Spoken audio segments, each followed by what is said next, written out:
Shalom,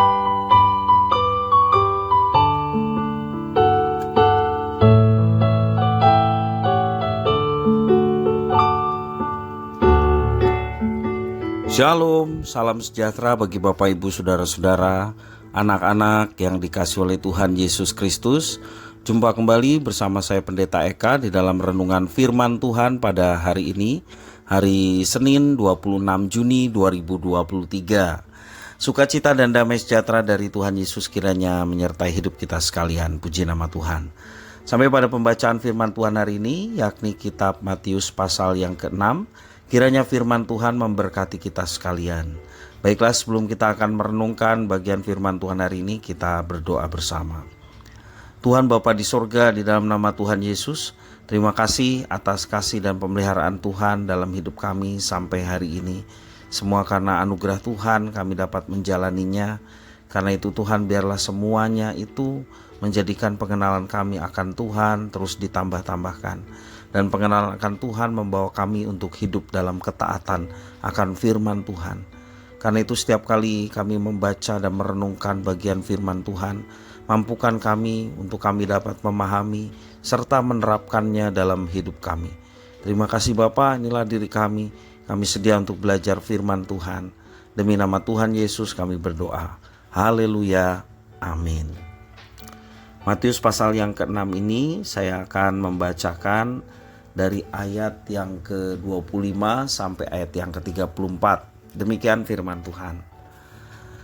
Karena itu aku berkata kepadamu, janganlah khawatir akan hidupmu, akan apa yang hendak kamu makan atau minum, dan janganlah khawatir pula akan tubuhmu, akan apa yang hendak kamu pakai. Bukankah hidup itu lebih penting daripada makanan dan tubuh itu lebih penting daripada pakaian? Pandanglah burung-burung di langit, yang tidak menabur dan tidak menuai dan tidak mengumpulkan bekal dalam lumbung, namun diberi makan oleh Bapamu yang di sorga.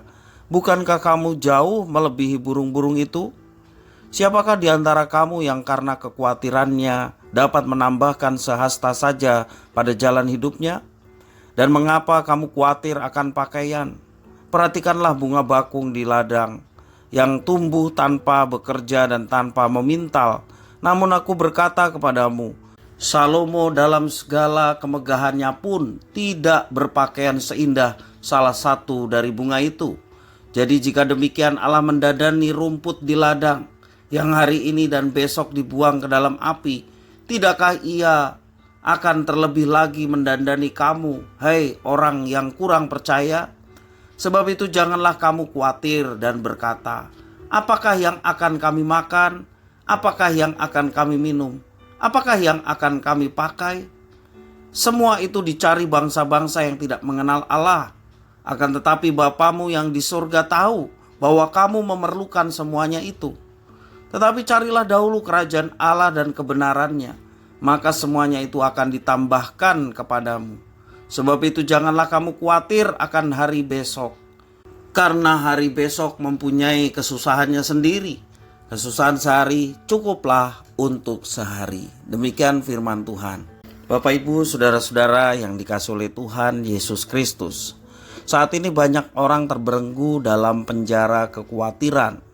Mulai dari perasaan resah dan gelisah sepanjang hari, tidak dapat tidur nyenyak di malam hari, sampai akhirnya menjadi depresi.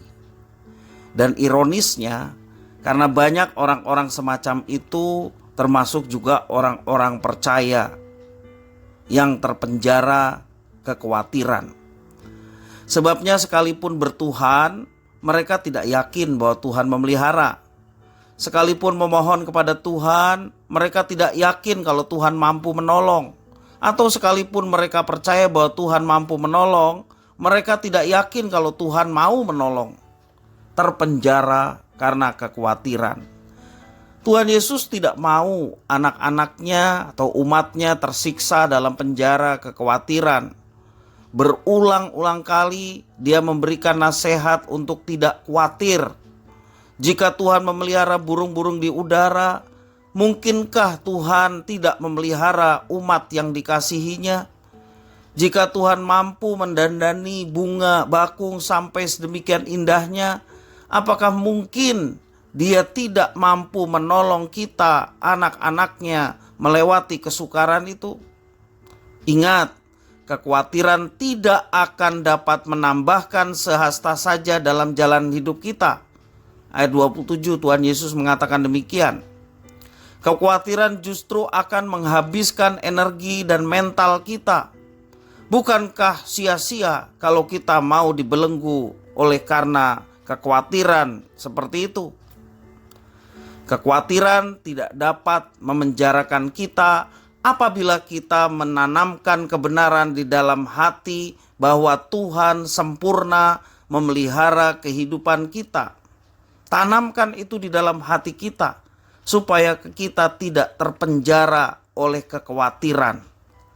Tangan Tuhan yang perkasa siap sedia untuk diulurkan kepada anak-anaknya yang memohon, apalagi anak-anaknya dalam kesulitan, dalam persoalan, dalam pergumulan.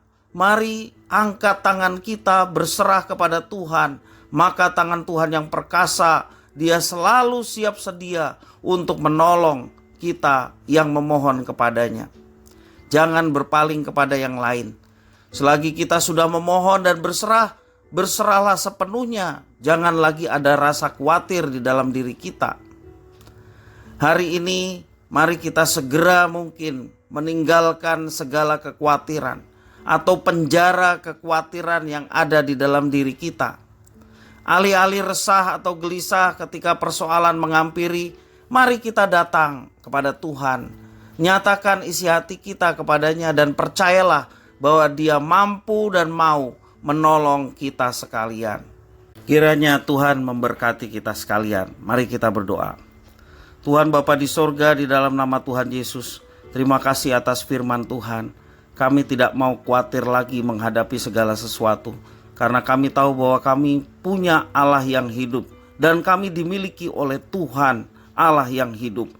Sehingga kami mau belajar berserah sepenuhnya kepada Tuhan tak kala kami mendapatkan banyak tantangan dan persoalan dalam kehidupan, sehingga kami tidak dikuasai oleh persoalan tersebut dan kekhawatiran tidak menguasai kami, karena kami tahu bahwa Engkau Allah yang hidup, yang memelihara, menyertai dan memberkati kami sekalian sebagai umat-Mu. Terima kasih ya Tuhan atas firman-Mu. Mampukan kami untuk kami dapat melaksanakannya dalam hidup kami setiap hari. Terpujilah nama-Mu Bapa, demi nama Tuhan Yesus kami berdoa. Haleluya. Amin.